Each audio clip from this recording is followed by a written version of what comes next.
Alright everybody, so this is Dr. Ariella again, here to talk to you about culture, the concept of culture in society. So your authors talk about some really interesting aspects of culture in society in this chapter, and I wanted to go over a few of them. One of them that they discuss is the concept of race.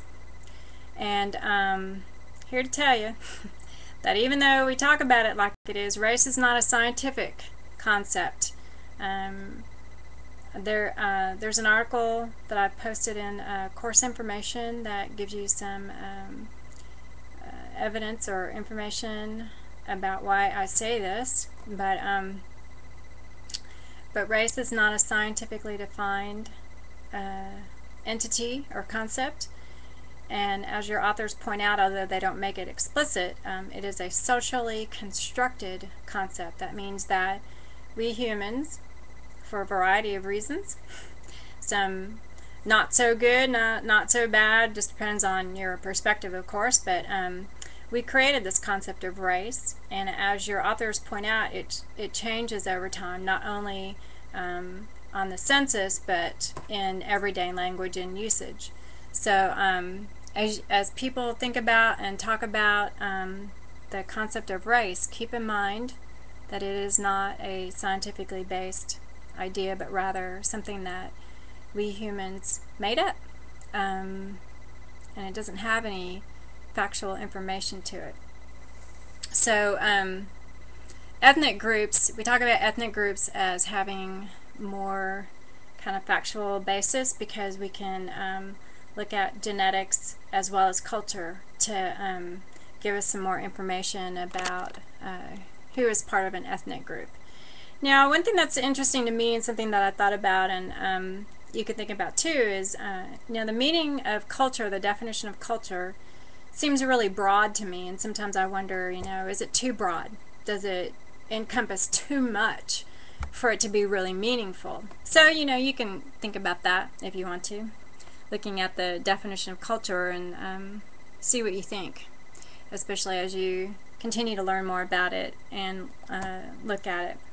And so the authors point out some interesting concepts like cultural relativism, and sort of related to that is ethnocentrism.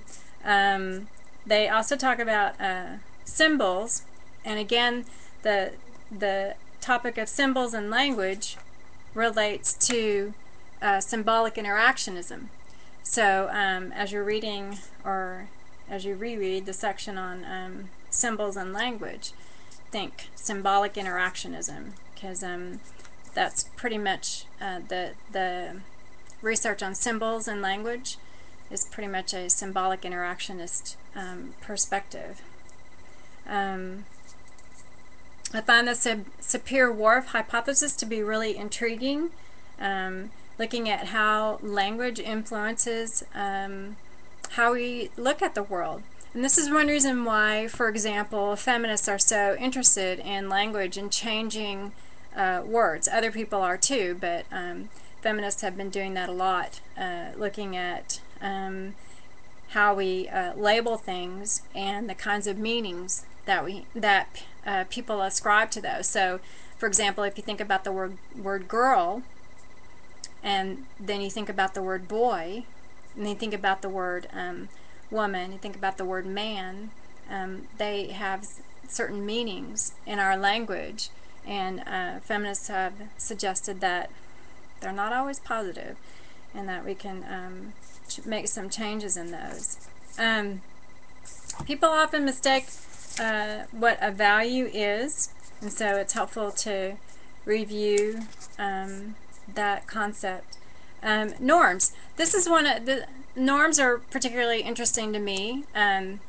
In sociology classes that I teach in person, I usually have students write a paper where they violate a norm, a social norm, and they have to violate it in public, and then they write about it. And it's pretty powerful because students realize how much we are influenced by social norms. So I'm not going to have you do it in this class, but you can think about what it might be like to figure out a norm that you would violate in public, and then to violate it, and what that would be for you. And for most people, it's a pretty challenging thing to do, understandably.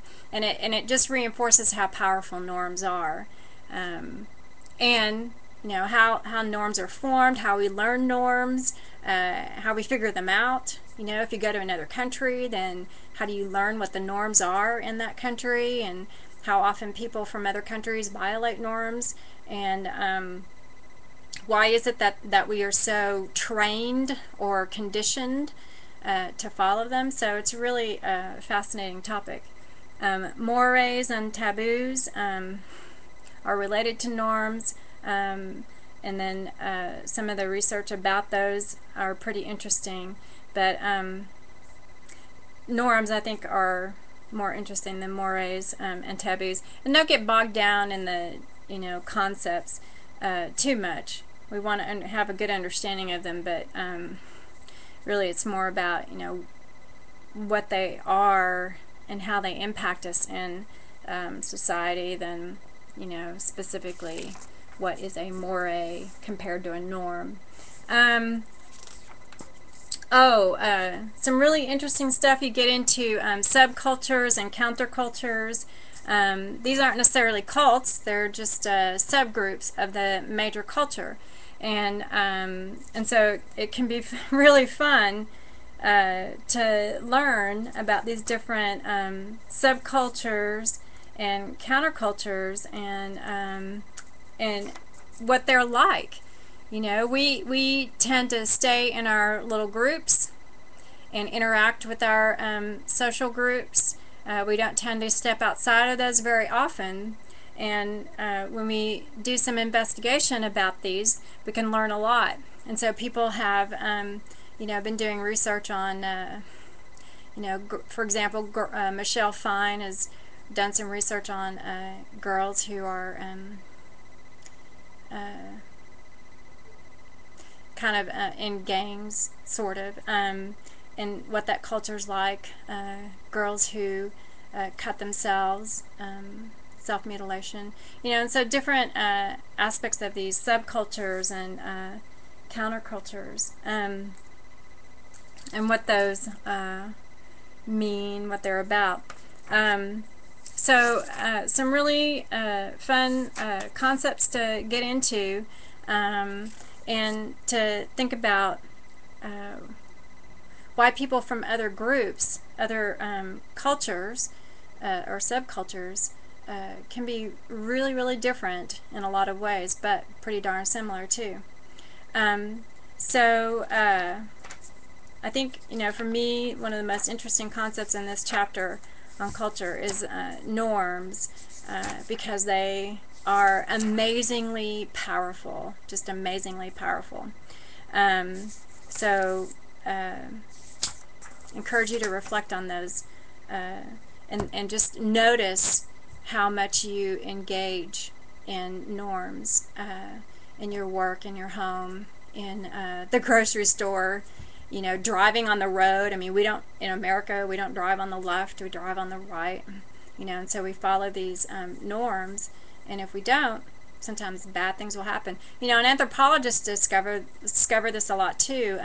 One of my professors in my doctoral program, she was an anthropologist, and she told a story about her research for her dissertation, where she was living among a group of migrant farm workers, and they had their own norms, and she didn't realize until afterwards that she was sort of doing things that were unsafe, and it was only because they were kind or didn't want to see her do something really bad or something, that they kept her from doing some really bad, problematic behaviors. But it was really only in hindsight that she realized that she was doing that sort of thing, and how protective these people were of her.